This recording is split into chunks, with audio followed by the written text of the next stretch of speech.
Romanos capítulo 2. Ya estamos grabando, ¿va? Ya, ok. Bien. Vamos a ver, la semana pasada vimos hasta el versículo 5, esta semana vamos a ver del versículo 6 al versículo 11. Y usted dirá, ¿por qué vamos tan lento?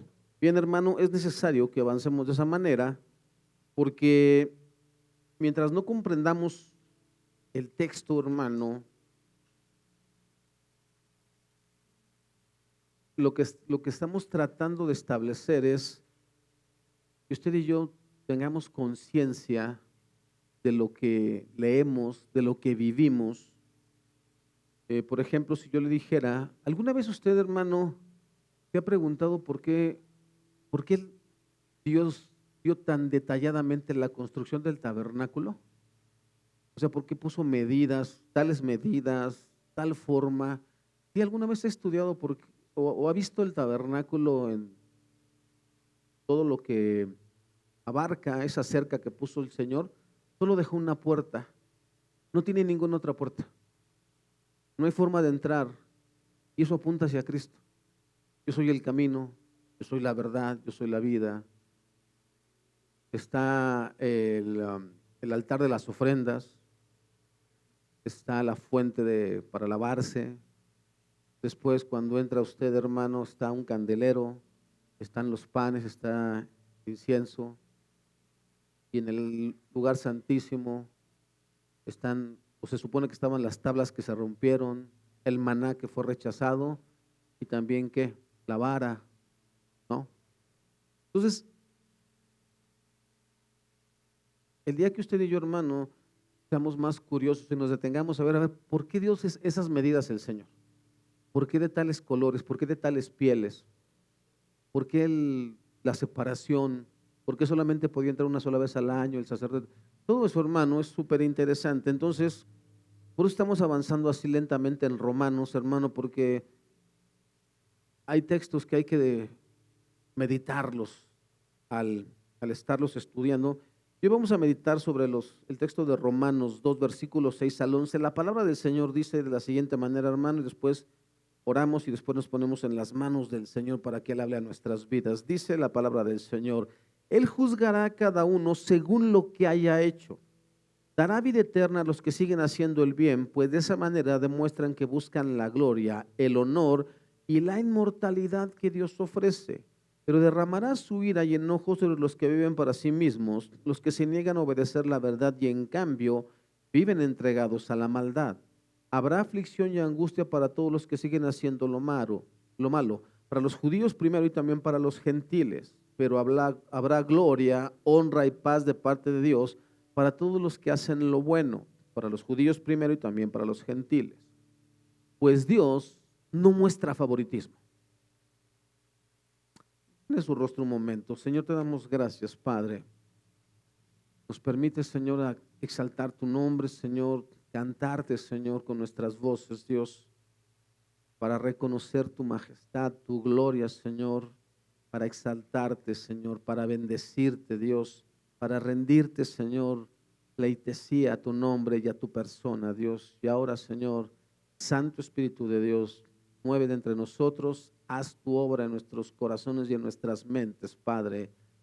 Que seas tú, Señor, hablándonos y guiándonos a toda verdad en Cristo Jesús. Amén.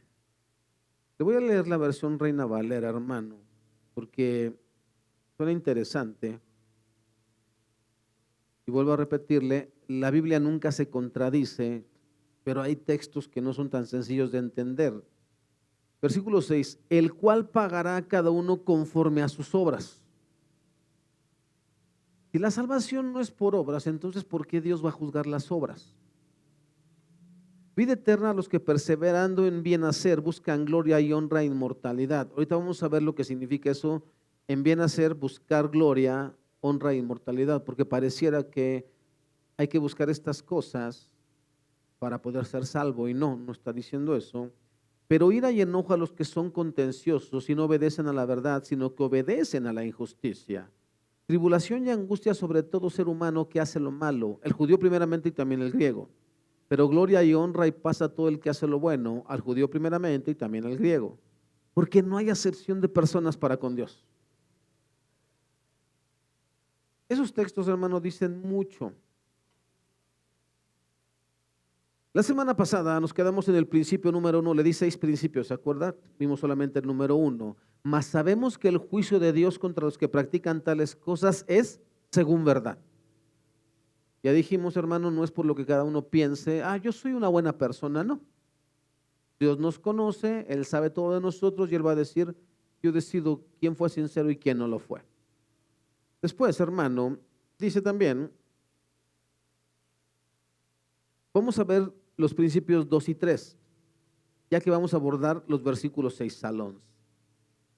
Pero vamos a hacer un poquito de memoria de la semana pasada. El versículo 5 nada más dice, pero eres terco y te niegas a arrepentirte y abandonar tu pecado. Por eso vas acumulando un castigo terrible para ti mismo, pues se acerca el día de la ira en el cual se manifestará el justo juicio de Dios. Y dijimos, hermano, que no solamente le está hablando a gentiles inconversos, sino también le está hablando a los judíos y a todos aquellos, hermanos, que nos autojustificamos o decimos que somos personas que en realidad no somos. ¿Vale? Decía el hermano Elías. Ejemplos de cómo podemos demostrar la fe, el amor, de cómo podemos manifestar a Cristo. Y entonces empezamos a opinar, hermano, bueno, iríamos a un asilo de ancianos, a un orfelinato o a cualquier lugar y llevaríamos cosas. ¿Bien? ¿Qué va a determinar si lo hicimos para ser vistos? ¿Si lo hicimos porque me sobraba y no tenía dónde poner esas cosas? ¿O si lo hicimos porque en realidad mi vida ha sido transformada? Eso lo va a decidir Dios. ¿Vale? Yo no puedo decir quién sí, quién no, porque para mí, hermano, una persona tan prejuiciosa y súper mentirosa que fui muchos años, le voy a explicar por qué.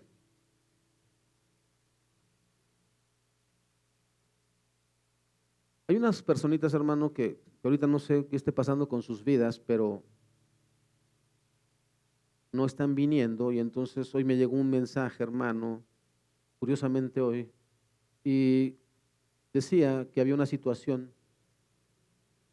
de un fallecimiento.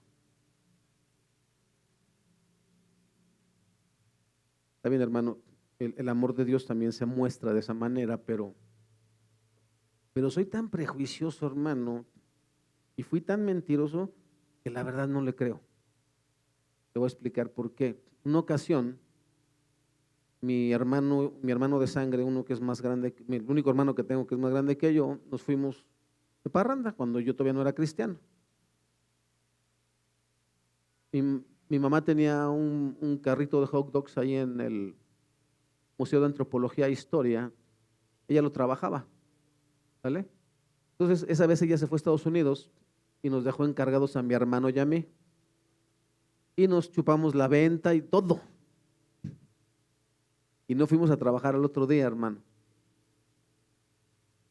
Y entonces se me ocurre la gran idea de hablarle a un tío, y mi hermano es medio hermano por parte de padre, o sea, nada más somos hermanos por parte de mi mamá. Y su papá de él todavía vivía, el mío ya había muerto hace muchos años, entonces no lo podía matar. Maté a su papá de mi hermano. Le dije a mi tío, oiga, a él le encargo, no es que se murió su papá de Ricardo, ¿no? Y yo nunca imaginé, hermano, que mi tío tenía el teléfono de la familia y le llamó y que nos cayó el teatrito. Por eso, hermano, cuando una persona viene conmigo y me dice muchas cosas, difícilmente yo le creo. En serio, hermano. Yo no estoy diciendo que usted sea malintencionado, pero dicen las malas lenguas, hermano, que este dedo yo lo tenía así y de tanto chupármelo me quedó así. O sea que no le creo. Porque si algo sé, hermano, es que el ser humano somos capaces de lo que sea con tal de que no se descubra nuestra vergüenza o nuestra maldad. Es muy difícil, hermano, que seamos capaces de admitir delante de otro ser humano que estamos mal. ¿Sabe qué es lo más curioso? Que ni delante de Dios lo queremos admitir y Él sabe cómo estamos. Pero bueno, después de este breviario cultural, hermano, dijimos que esos hombres judíos no solamente estaban mal, hermanos, sino que eran ciegos espiritualmente hablando. ¿Por qué? Porque ellos decían, somos el pueblo escogido de Dios. A nosotros nos fue dado ¿qué? La ley. Nuestros antepasados, somos hijos de Abraham.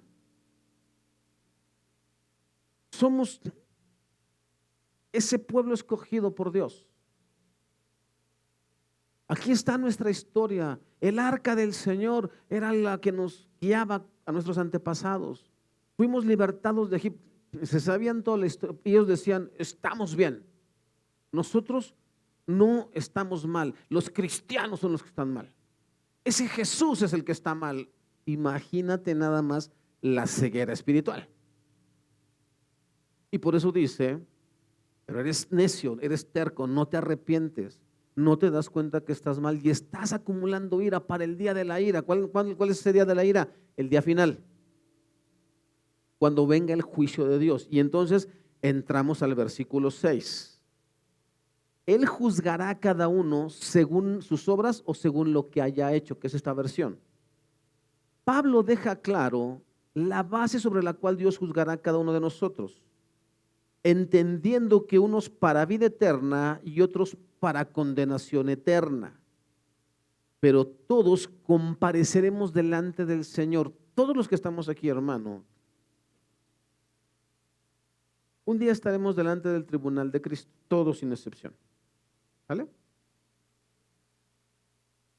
¿En qué sentido vamos a estar delante del tribunal de Cristo? Bien, dice el Señor, pone un texto bíblico en donde dice,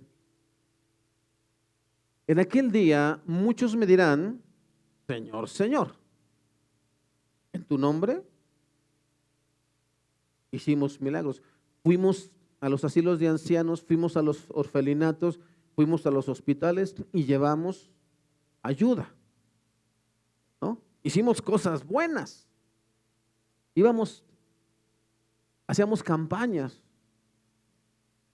y llevábamos profetas y llevábamos servidores y llevábamos doctores y llevábamos abogados y hacíamos un montón de cosas y hacíamos milagros. La gente se caía y le dolía la cabeza y la sanábamos. Imagínense esos milagros, ¿no?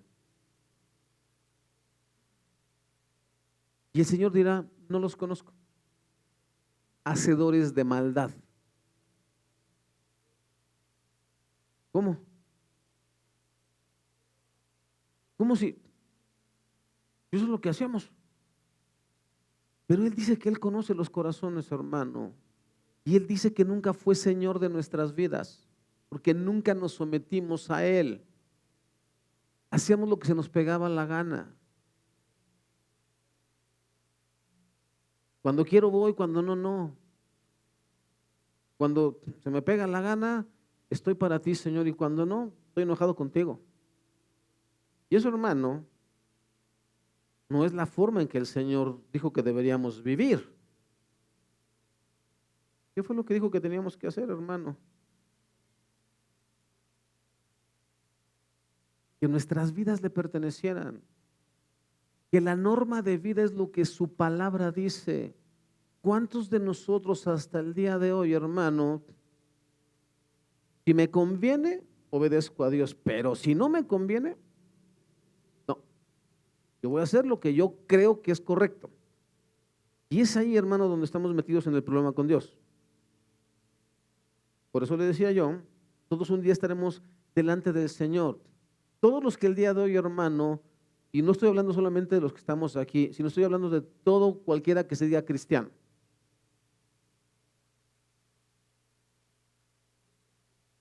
Seremos juzgados. Y si el Señor nos dice, no te conozco, hicimos esto, y el Señor va a decir, ok, déjame, te abro tu vida. Y mira todo lo oculto, todo lo vergonzoso que nadie supo, que tú sí sabías, que yo también lo sabía. Aquí están todas tus obras. Aquí están tus pensamientos. Aquí están las intenciones de tu corazón. Así es como nos va a juzgar el Señor, hermano. Tú y yo medimos con medidas muy disparejas, ¿no? Pues yo creo que la hermana se ve buena gente, ¿no? Pero esa hermana de hasta allá, no. Eso se ve que tiene su carácter. Así medimos tú y yo, hermano.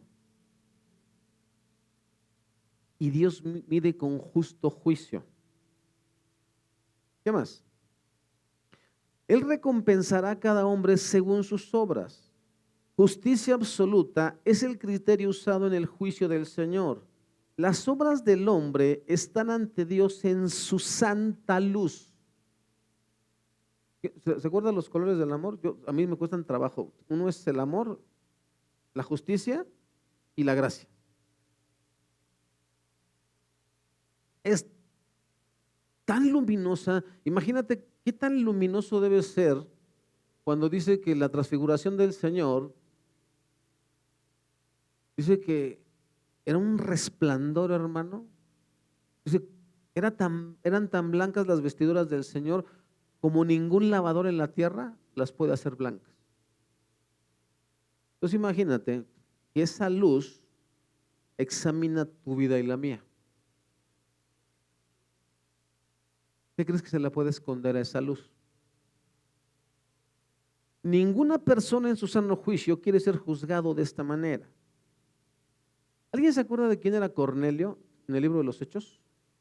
Un prosélito romano que hacía muchas limosnas, que incluso construyó una sinagoga para los judíos, ¿se acuerda? Que hasta los mismos judíos dijeron, no, sí, es una buena persona.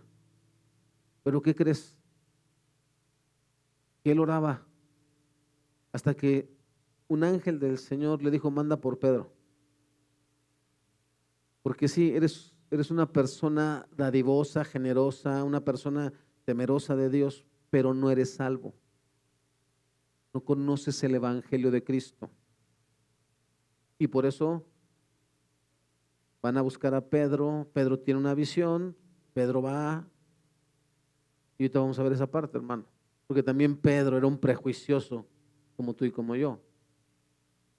Porque ahorita que te dije, yo no le creo fácilmente. Hermano, de verdad, a mí las lágrimas no me conmueven. En serio que no. Usted puede llegar así llorando y casi morir. Cuénteme, yo ya lo escucho. Y ya le digo si sí o no. Porque yo también era capaz de llorar, hermano, sin que hubiera motivo. Yo lloraba para que no me echaran bronca cuando llegaba sin nada de dinero, porque todo me lo gasté en la borrachera. Era capaz de matar a mis amigas imaginarias. Llorar, en serio.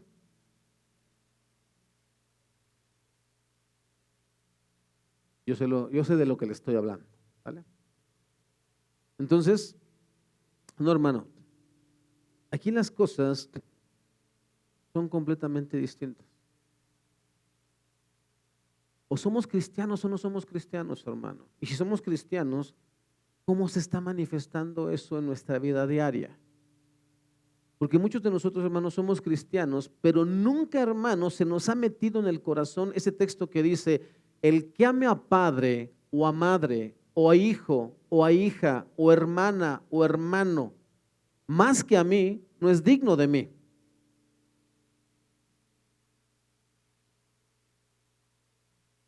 Eso no se nos ha metido en el corazón, hermano.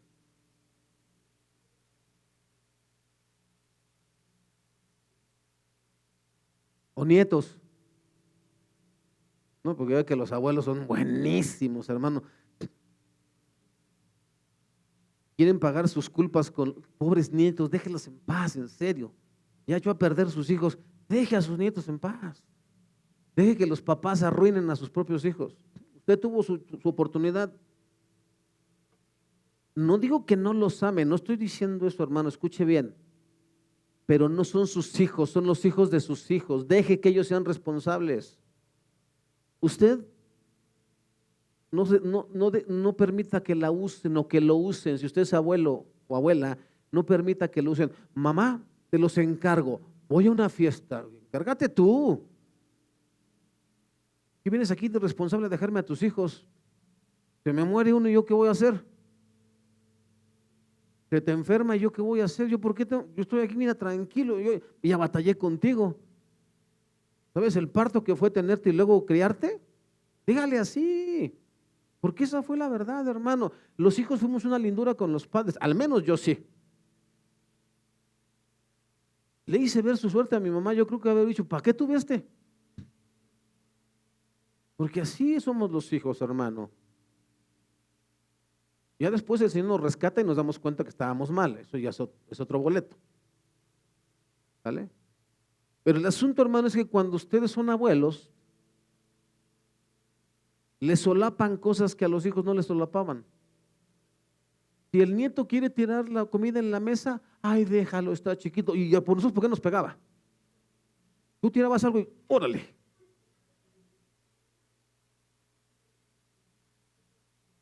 ¿Cómo está? A ver, a nosotros no nos dejaban pisar las camas ni brincar en ellas. A los nietos sí. No entendí. Y entonces, hermano, al rato tenemos nietos malcriados. ¿Por qué? Por padres irresponsables. Porque qué fácil es, ay, te los dejo. Es su bronca, usted atiéndalo. Ahora, tu responsabilidad como abuelo es traerlo a la casa de Dios. Eso sí, porque lo dice la Escritura.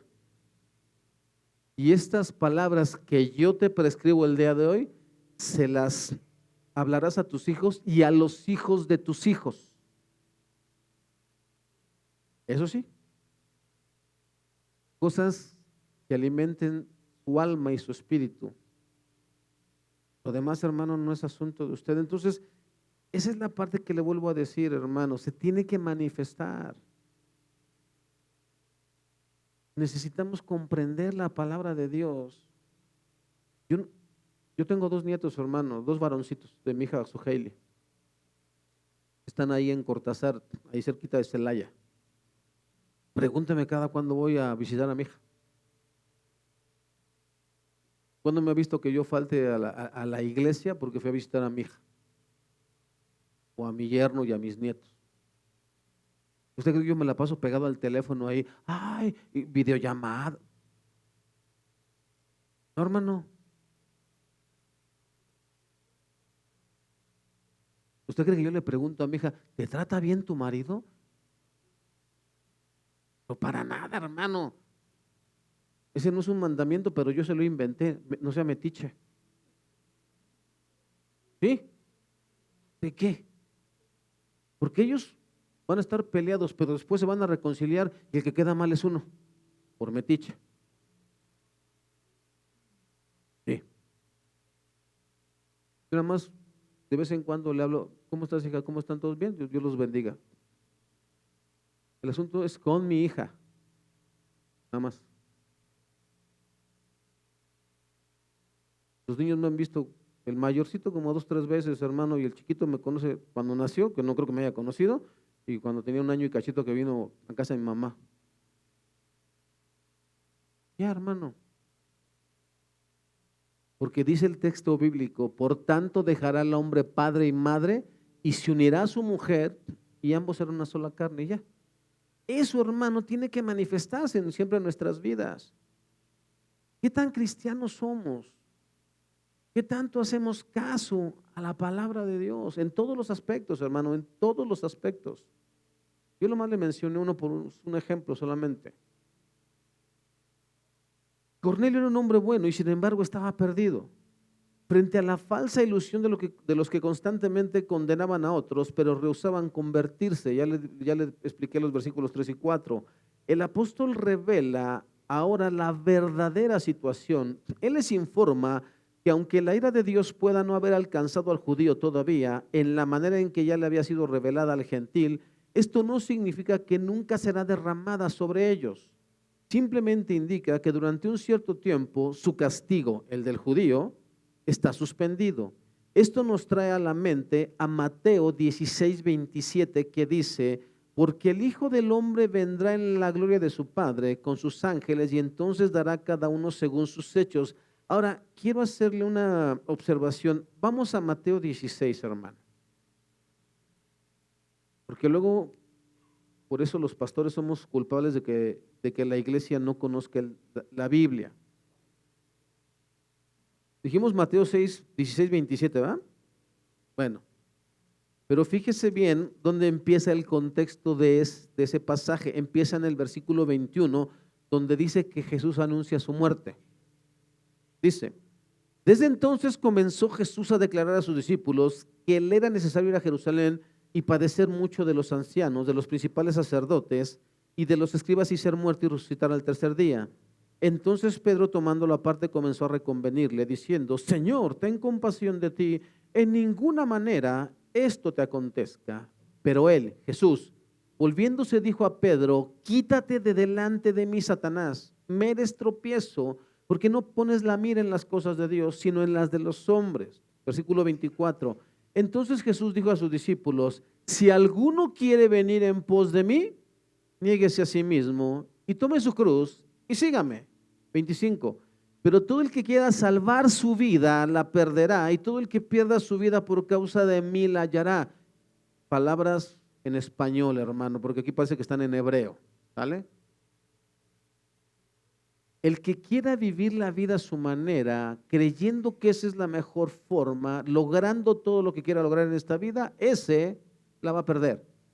El que viva la vida como dice mi palabra, ese es el que va a hallar su vida, el que va a salvar su vida, ¿ok? El que me ponga a mí como su Señor, el que me obedezca a mí, el que viva según mis mandamientos, ese es el que demuestra que me ama. Y ese será salvo. 26. Porque ¿qué aprovechará el hombre si ganare todo el mundo y perdiere su alma? ¿Se da cuenta? O sea, hermano, yo cuando no era cristiano tenía yo un amigo de parranda que decíamos: la mitad del vino del mundo para ti y la otra mitad para mí. La mitad de las mujeres del mundo para ti y la otra mitad para mí. Ese era nuestro pensamiento. Y vamos a ganar mucho dinero, ¿no? No nos importaba si era lícito o ilícito. No importaba si robabas o si vendías droga. Eso es lo de menos. El asunto es tener.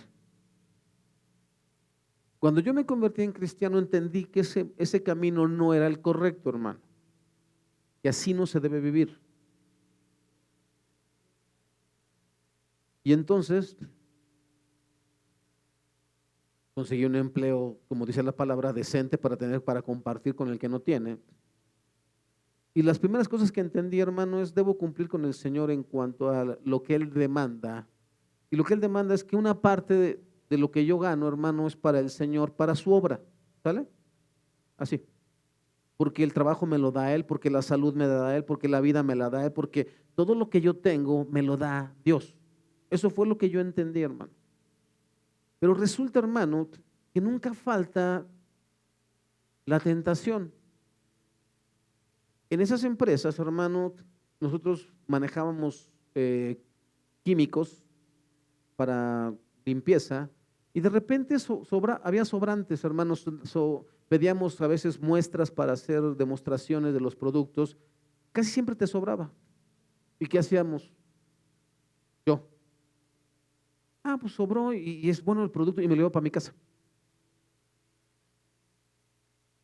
Pero son muestras, pero era robar. ¿Qué parte no te queda clara? ¿Te lo pediste al dueño? ¿El dueño te lo dio para qué? Para usarlo con los clientes. ¿Se lo pediste al dueño? No, te lo robaste.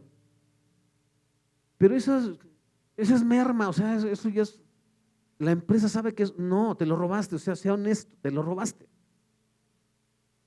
Y como esas cosas hay otras, hermano. Oye, ¿y si por ahí te llevas una fresita para ti, ¿no? Si te pongo unos galoncitos de más. Y a veces, hermano, Yo podría decir, bueno, me acababa de convertir. ¿Usted cree que sea justificación delante de Dios como dijimos que nos van a juzgar? ¿El que va a decir, robaste? Así, hermano, por más que yo lo quiera disfrazar de qué, todo el mundo lo hace, ¿no? Aparte, yo estaba empezando. Bueno, ya tienes 26 años, ¿ya no robas? ¿Ya no te tranzas nada?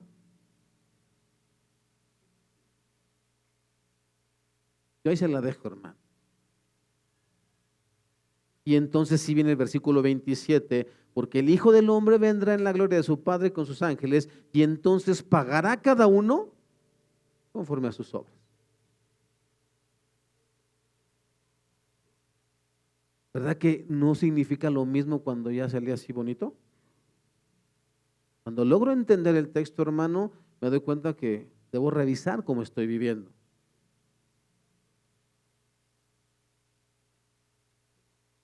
El hecho de que toda persona será juzgada según sus hechos es algo que se enseña a través de toda la escritura. Ahorita los jóvenes no están, pero tienen que escuchar esto, hermano.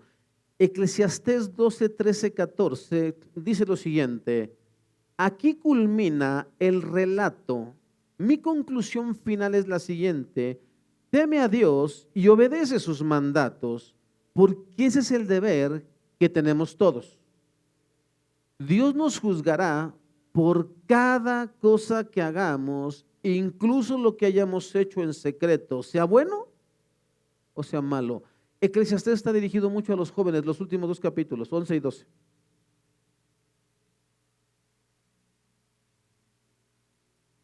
Entonces, hermano, acuérdate de tu Creador en los días de juventud. Mira, dale, un poquito antes en el 11 dice Salomón a los jóvenes: joven, dale rienda suelta, eres joven, equivócate, pero sábete que de todas estas cosas que hagas, Dios te va a juzgar. Tendremos que darle cuentas a Dios.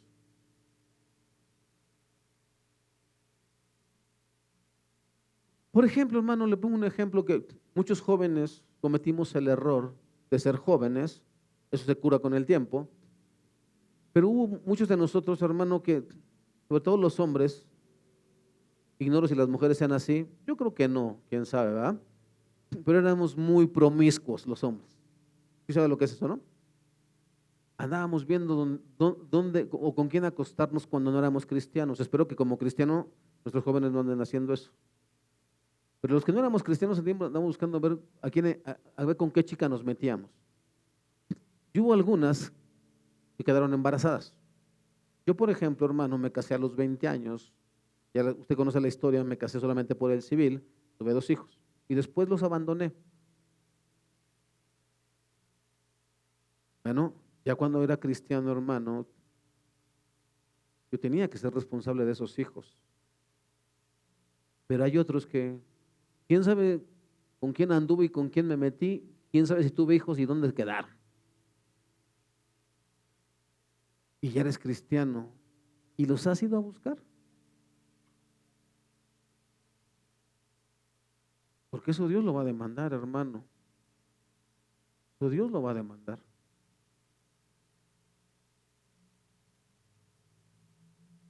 Cuando yo era borracho y drogadicto y esto, ofendía a un montón de gente. ¿Y los has ido a buscar para pedirles perdón?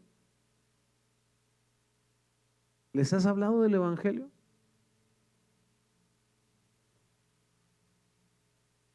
Todo eso se nos va a demandar, hermano. Lea bien el texto, porque no sea que usted piense, pues ya Dios me perdonó. No recuerdes las cosas pasadas, que es otro texto, hermano, que por el amor de Dios, ni siquiera usted lo ha leído bien, hermano, y usted se quedó con eso que le enseñó no sé quién, no sé qué pastor, ¿no? Leíamos el viernes, ¿no? Sinagoga de Satanás, no sé qué iglesia le enseñaron eso que es diabólico. No te acuerdes de las cosas pasadas. Para empezar, hermano, ubique el texto y se va a dar cuenta que Dios le está diciendo al pueblo que fue exiliado a Babilonia: hey, ¿tú te acuerdas del Éxodo, de cuando abrí el Mar Rojo y cuando abrí el río Jordán? ¿Y te acuerdas? Bueno, deja de pensar en eso, ¿sale? Eso ya pasó, esas son cosas pasadas. Yo voy a hacer cosas nuevas. Dios no volvió a abrir el Mar Rojo ni el río Jordán. venía algo mejor, Cristo Jesús. Es lo que está diciendo el texto, hermano. Y nosotros, no, ya no te acuerdas de tu pasado porque Dios ya te perdonó. No, acuérdate precisamente para que si eres un hijo de Dios, hagas las cosas correctamente, hagas lo que tienes que hacer. Y ve y háblales del Evangelio. No es garantía que te reciban ni que te van a creer, ¿vale? Pero tú hazlo. Si te rechazan, ya no es asunto tuyo. Pero si nunca fuiste y si nunca les hablaste, Dios te lo va a demandar o no lo va a demandar. Yo conozco, hermano, el programa de Alcohólicos Anónimos. Fuimos y reparamos los daños cuando esto no implicaba un daño mayor. ¿Sobre qué me va a evaluar Dios? ¿Sobre Alcohólicos Anónimos o sobre la Biblia? Sobre la Biblia, hermano. Entonces, por eso le decía, hermano, revisemos bien los textos, leamos bien y entendamos, hermano, que lo que Dios manda no es si te parece o si te gusta, que es como es. Sin embargo, se ha formulado la siguiente pregunta: si Dios juzga a la gente según sus obras, ¿cómo puede ser la salvación por gracia? Porque Pablo dice, es solo por gracia, no por obras de la ley, por las cuales nunca nadie se ha salvado. Eso es diferente. Sucede una y otra vez que cuando Pablo enfatiza la soberanía divina o la actividad salvadora, él inmediatamente vincula la responsabilidad humana. ¿Se acuerda que le dije, hermano, que el hecho de que Dios determine algo no significa que usted y yo no tenemos que hacer nada? Cuando Dios dice, así como están lejos el oriente del occidente, yo he alejado sus pecados y sus maldades de mí. Eso ya lo hizo Dios. Pero Pablo dice, ¿seguiremos pecando para que la gracia sobreabunde? Por supuesto que no. Entonces, toda la cuenta pasada que éramos cuando éramos inconversos, enemigos de Dios, esa Dios ya la saldó a través del sacrificio de Cristo, ¿sale? Ok. Pero de ahí en adelante, hermano, es su responsabilidad y la mía vivir de manera que agrade a Dios. Lo dijo muy bien el hermano Elías. Eso no significa que no vamos a pecar, significa que vamos a pecar menos. ¿Sí soy correcto? Pero eso es lo que significa, hermano, o sea, de que vamos a seguir pecando porque este cuerpo es naturaleza caída, eso es un hecho. Pero cada vez va a ser menos, me explico, o sea, le explico, hermano. Yo era una persona muy iracunda y muy insultativa. A mí se me disparaban más rápido las palabras que el pensamiento. Y yo ofendía, yo decía, pero palabrotas, hermano, palabrotas, no crea que cosas chicas. Bueno, el día de hoy, hermano, si usted me ha escuchado a mí decir alguna mala palabra, me gustaría que me dijera, aunque yo esté molesto. ¿Por qué? Porque soy consciente, hermano, de que yo ya no puedo expresarme de esa manera. ¿Por qué? Se supone que soy un ministro y un representante de Cristo. Imagínense la vergüenza que yo aquí que yo aquí estoy predicando del Señor y allá afuera estoy echando ajos, chiles y cebollas. Como que no checa, ¿no? Entonces, debo ser consciente de eso. No estoy diciendo, hermano, que nunca se me ha salido, por supuesto que sí. Y más, sobre todo cuando estoy solo. O sea, voy en el coche, hermano, y alguien se me atraviesa y de repente, a lo mejor no se la digo, pero sí la pensé, ¿no? Y otras veces sí se las digo. Pero inmediatamente recapacito y digo, ay, Señor, perdón, ya, volví a meter la pata. Y ya, pero eso no significa que ¿me explico? O sea, no, bueno, ya, este día pues voy a pecar ya abiertamente. No, espérese, ¿qué le pasa? ¿No? Porque así somos algunos, hermano. Bueno, ya la regué hoy, ya mañana será otro día. Por lo menos hoy le vamos a darle gusto al cuerpo. No, no, hermano, no es así. Entonces, mire, No se le olvide que somos responsables nosotros también delante de Dios. Aunque damos por sentado que el hombre no puede cumplir sus tareas o llevar a cabo sus responsabilidades por su propia fuerza, sin embargo, es él a quien la tarea le es asignada. A ti y a mí se nos dejó algo escrito y debemos hacerlo. ¿Vale? Dios no asume esta tarea por él, pero en su gracia y amor soberanos, Dios premia al hombre por su fidelidad en cumplir lo que se le ha asignado. Lo que es más, tanto las recompensas como los castigos son distribuidos según el grado de fidelidad o de infidelidad mostrado por la persona. Al fin y al cabo, la persona se desestima la doctrina de la responsabilidad humana, que es completamente bíblica, es la quien tiene el verdadero problema. Aquella persona que dice, no es cierto, Dios es bueno y no castiga. No, espérame, te explico. ¿Sí recuerdas una parábola, hermano, donde dice que el Señor se fue y dejó, a uno le dio una mina y al otro 5 y al otro 10? Y el de 5 tuvo otras 5 y el de 10 ganó otras 10, ¿se acuerda? Ay, pues es que yo sabía que eres mala onda, ¿eh? O sea, porque agarras lo que tú no hiciste, o sea, eres bien usurero. Entonces, yo tuve miedo y escondí tu mina. Y todavía le dice el Señor, eres un siervo malo.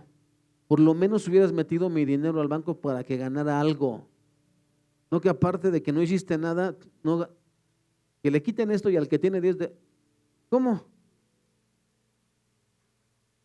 ¿Se da cuenta, hermano? El que usted y yo creamos que Dios es bien buena onda y que no nos va a castigar, no significa, hermano, que estamos en lo correcto.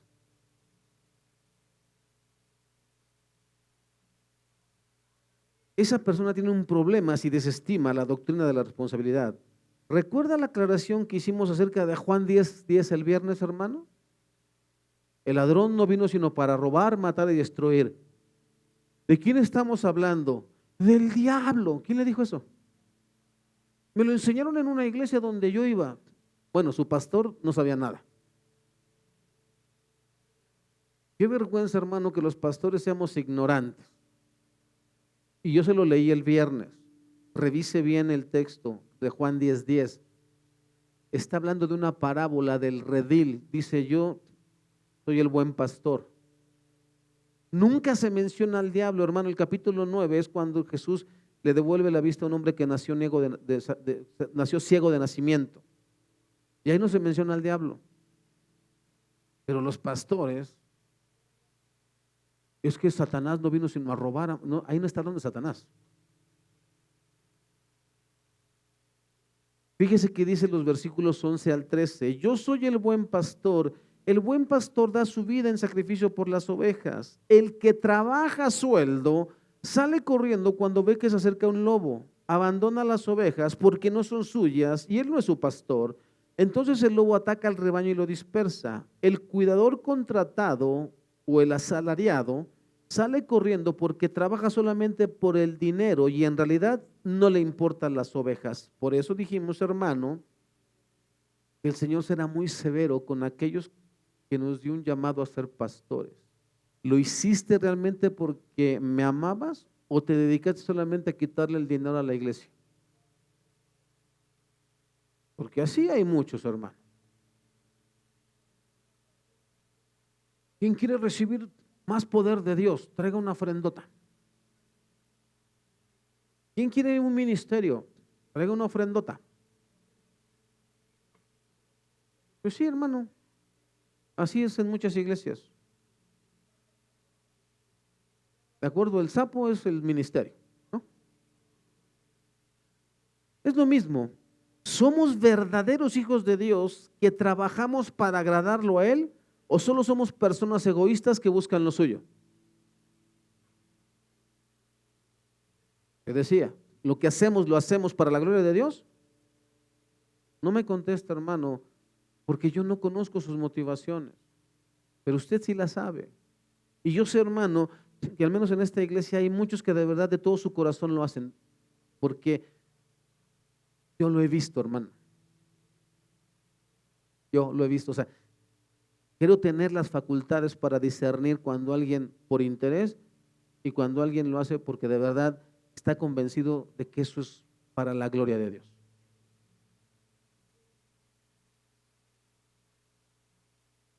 El hombre que quiere trabajar para la vida eterna puede intentarlo, pero será juzgado según sus obras, y le amonesto que éstas no valdrán de nada, y el que no se halló inscrito en el libro de la vida fue lanzado al lago de fuego. Revise Apocalipsis al final, hermano. Dice que los libros fueron abiertos y ahí nos encontró. Pero hicimos muchas obras, pero no valen de nada si la intención no era glorificar a Cristo. Versículos 7 y 8. Dará vida eterna a los que siguen haciendo el bien, pues de esa manera demuestran que buscan la gloria, el honor y la inmortalidad que Dios ofrece. Pero derramará su ira y enojo sobre los que viven para sí mismos, los que se niegan a obedecer la verdad y en cambio viven entregados a la maldad. En estos versículos, Pablo divide a la humanidad en dos grandes grupos, como Jesús siempre lo hizo una y otra vez, y apartará a su derecha a las ovejas y a la izquierda a los cabritos. Y en aquel día los ángeles de mi Padre separarán a los peces buenos de los peces malos, y así, hermano. ¿Ok? Bien. El primer grupo, hermano, consiste en todos aquellos que perseveran en hacer lo recto, no lo recto simplemente ante los ojos de otra gente. Por ejemplo, hermano, ¿cuántos pastores conoce usted? Y aquí en la iglesia,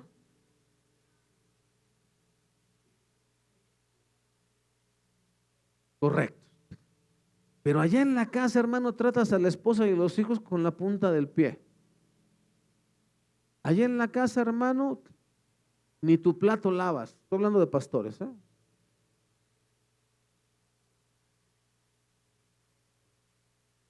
Aquí somos unas linduras y nos encanta que nos digan pastor. No, hermano, eso es apariencia.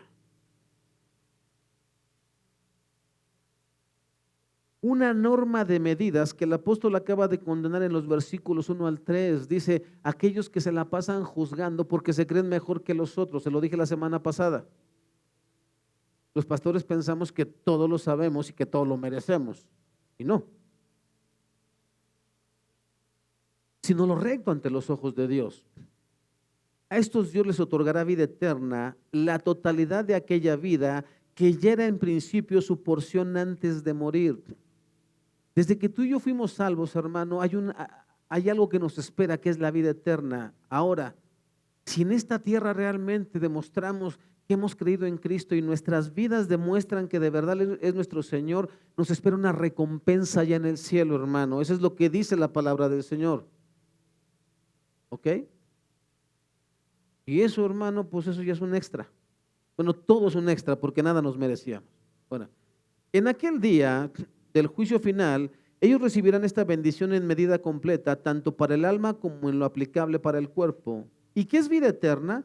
Según las Escrituras, es la comunión con Dios en Cristo, posesión de paz de Dios que trasciende todo entendimiento, gozo inexpresable y plena de gloria, la luz del conocimiento de la gloria de Dios en el rostro de Cristo y el amor de Dios derramado en el corazón, continuando todo esto por los siglos de los siglos. Cantábamos al final, solo me imagino qué es lo que voy a hacer, hermano. No lo sé. Pero yo me imagino que debe ser impresionante, hermano, estar delante de ese ser que describe Juan el apóstol en Apocalipsis. Dice, y cuando lo miré, caí como muerto.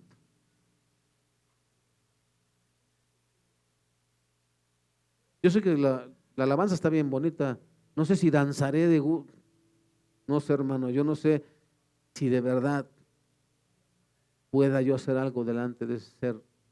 El día de hoy, hermano, ni siquiera me atrevería a decirte, hermano, que puedo levantar mi rostro delante del Señor, aunque no lo tenga presente.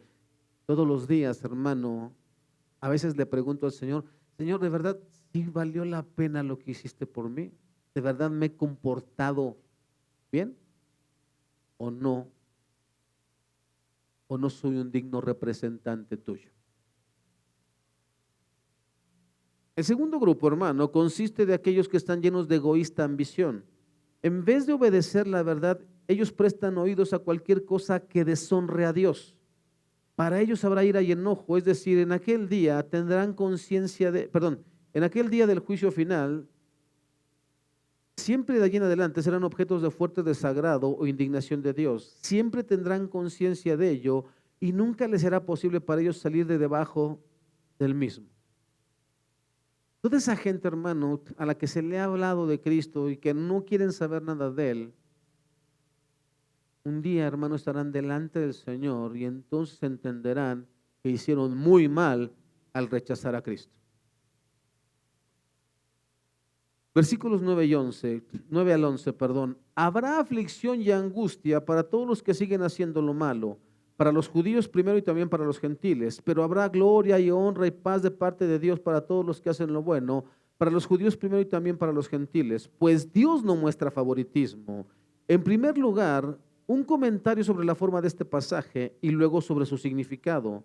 En cuanto a la forma, es claro que es la antítesis que se encuentra en los versículos 7 y 8.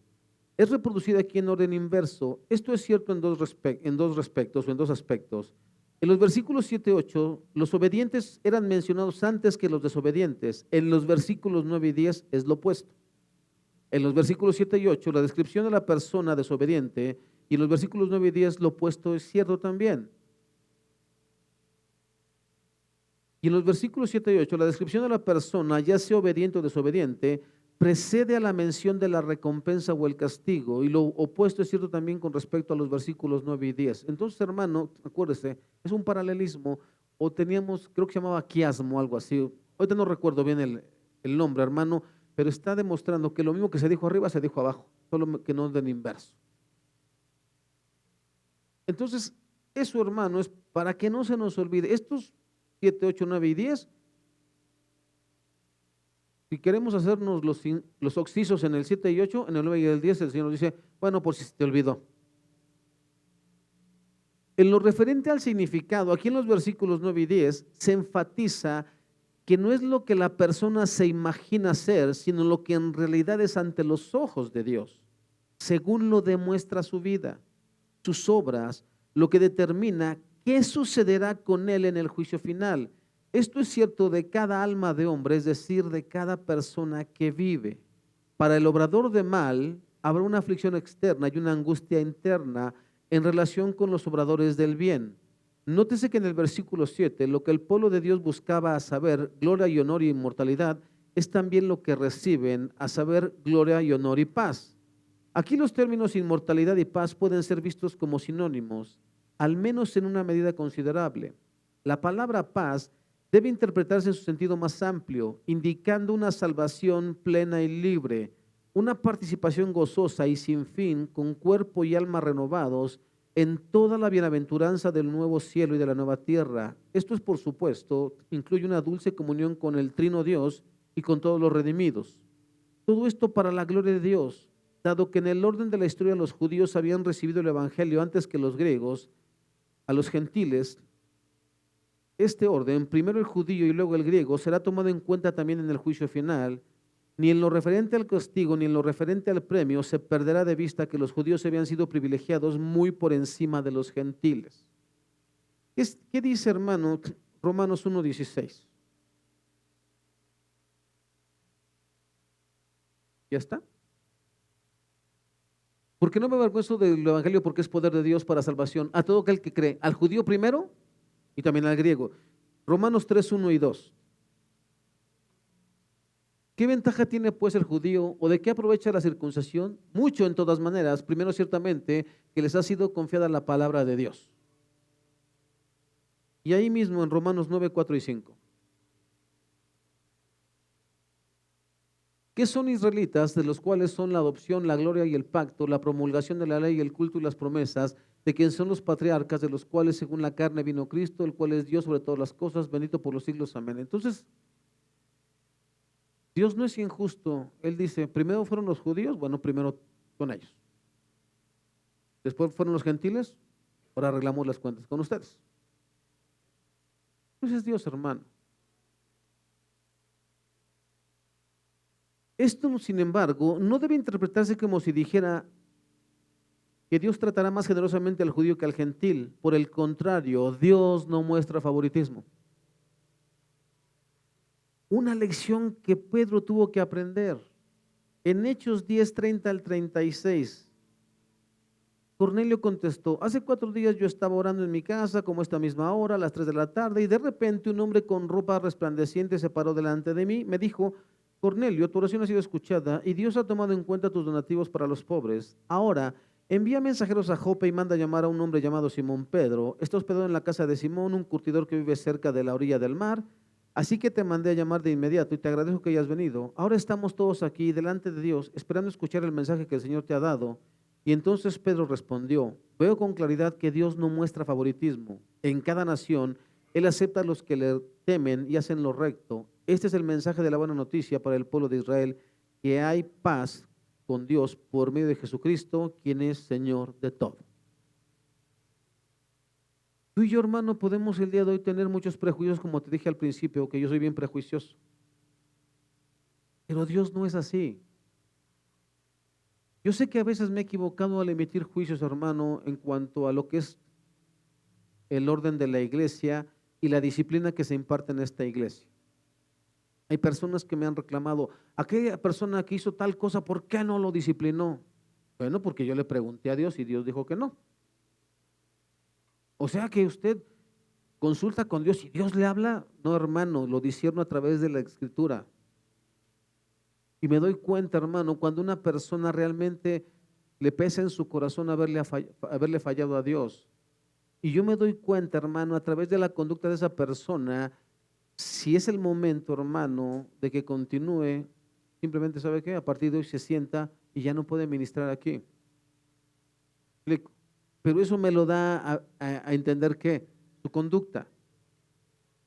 ¿Me puedo equivocar?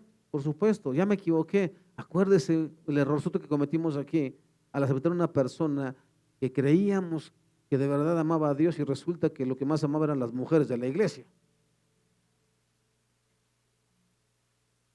Bueno, ¿esos errores se cometen? Sí. ¿Lo hice de mala fe? No, hermano. ¿Me equivoqué? Sí. ¿Y luego? Eso yo responderé a Dios. Pero eso no significa que desde ahora todos, al que falle, que se muera. No. Cada caso se trata por separado, hermano. Y tú te das cuenta que la persona se arrepintió o no. Eso se nota. ¿Explico?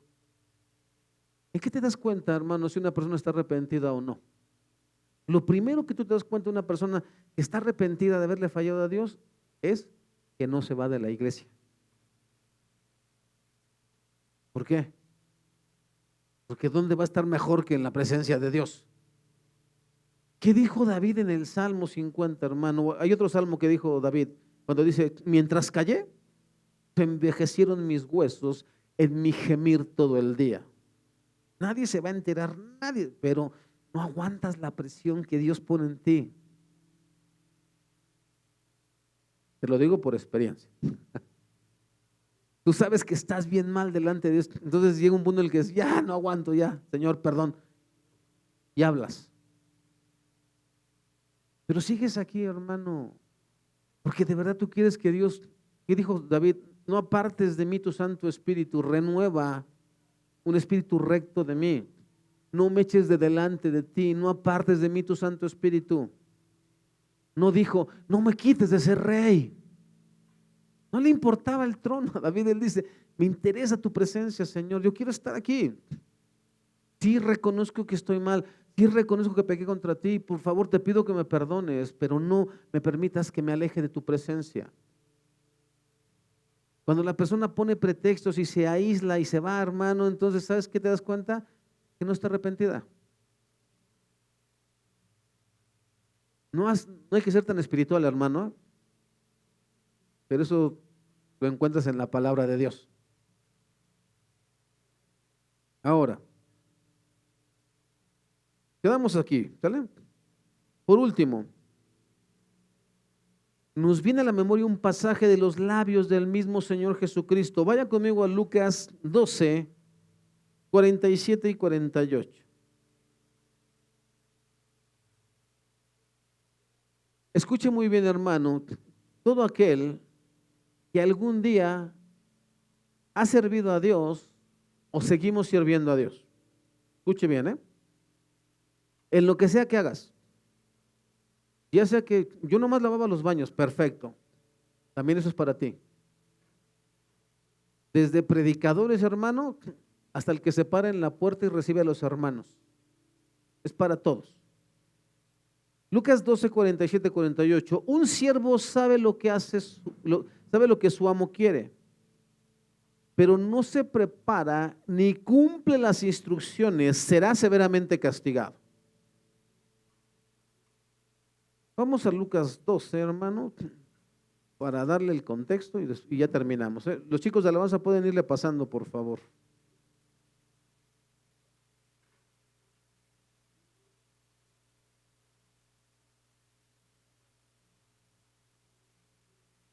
Si usted se regresa, hermano, hasta el versículo 35, en su Biblia debe tener un subtítulo. Aquí dice, preparados para la venida del Señor. Estén vestidos, listos para servir y mantengan las lámparas encendidas, como si esperaran el regreso de su amo de la fiesta de bodas, y entonces estarán listos para abrirle la puerta y dejarlo entrar en el momento en que llegue y llame. Los siervos que estén listos y a la espera de su regreso serán recompensados. Les digo la verdad, él mismo les indicará dónde sentarse. Se pondrá el delantal y les servirá mientras están a la mesa y comen. Puede ser que llegue en la mitad de la noche, durante la madrugada, pero cualquiera sea la hora a la que llegue, recompensará a los siervos que estén preparados. No importa que solamente tú eras el que abría la puerta en la mañana. No importa, pero tú estabas preparado. Entiendan lo siguiente, si el dueño de una casa supiera exactamente a qué hora viene un ladrón, no dejaría que asaltara su casa. Ustedes también deben estar preparados todo el tiempo porque el Hijo del Hombre vendrá cuando menos lo esperen.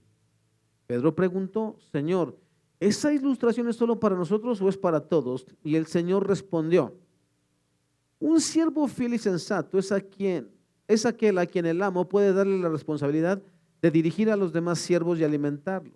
Si el amo regresa y encuentra que el siervo ha hecho un buen trabajo, habrá una recompensa. Les digo la verdad, el amo pondrá a ese siervo a cargo de todo lo que posee. Pero ¿qué tal si el siervo piensa, mi amo no regresará por un tiempo y comienza a golpear a los otros siervos y a parrandear y a emborracharse? Como muchos cristianos en estos tiempos, hermano. Sí somos cristianos, pero déjeme, voy tantito al mundial y no al de fútbol, ¿vale? Déjeme empuerco tantito, pastor. Luego me arrepiento. El amo regresará inesperadamente y sin previo aviso, cortará al siervo en pedazos y lo expulsará junto con los infieles. Está fuerte, ¿no? Cortará al siervo en pedazos. Un siervo que sabe lo que su amo quiere, pero no se prepara ni cumple las instrucciones, será severamente castigado. Pero alguien que no lo sabe y hace algo malo será castigado levemente, pero también será castigado. Alguien a quien se le ha dado mucho, mucho se le pedirá a cambio. Y alguien a quien se le ha confiado mucho, aún más se le exigirá.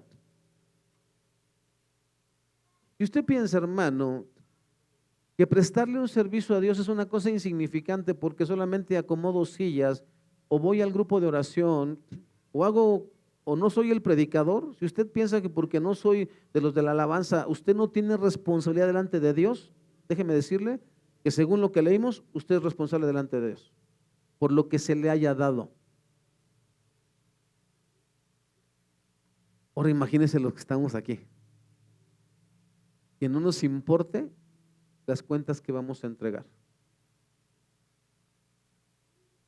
Que nuestras vidas no sean honestas delante del Señor. Imagínense que el Señor te dijera en ese momento, yo confío en ti. De verdad, yo conozco tu corazón, yo sé la persona que eres, pero aún así decido confiar en ti. Y lo que he puesto en tus manos no es cualquier cosa. He puesto imagínate a un padre de familia, puse el alma de tu esposa y de tus hijos en tus manos, porque creo que el Espíritu Santo es suficiente para que tú seas correcto delante de mí. Imagínese una madre de esas que tiran a sus hijos o los abortan sin entender la responsabilidad que Dios y la bendición que Dios puso en ustedes como madres. Imagínate a los hijos. ¿Cuántos hijos habemos o hay, hermano, que nos olvidamos de los padres cuando ya están viejos y ni siquiera nos acordamos de ellos, aunque sea por una llamadita? Ya olvídate de que les compres algo. Ya con que no les quitemos ya es suficiente, ¿no? ¿Te das cuenta, hermano? Por eso seremos juzgados. Eso es lo que está diciendo el texto. Nos está diciendo el Espíritu Santo, pongan atención a cómo están viviendo al día de hoy. Porque no pienses que porque vienes a una iglesia, no pienses que porque eres el predicador, no pienses que porque has hecho cosas durante algunos años, eso te exime. Si tu corazón no ha sido recto para conmigo, si las intenciones de tu corazón no es darme gloria a mí, no te sirve de nada. Pero si lo has hecho para mi gloria, no te preocupes, tendrás recompensa, aunque sea por ese vaso de agua que le diste, no te quedarás sin recompensa.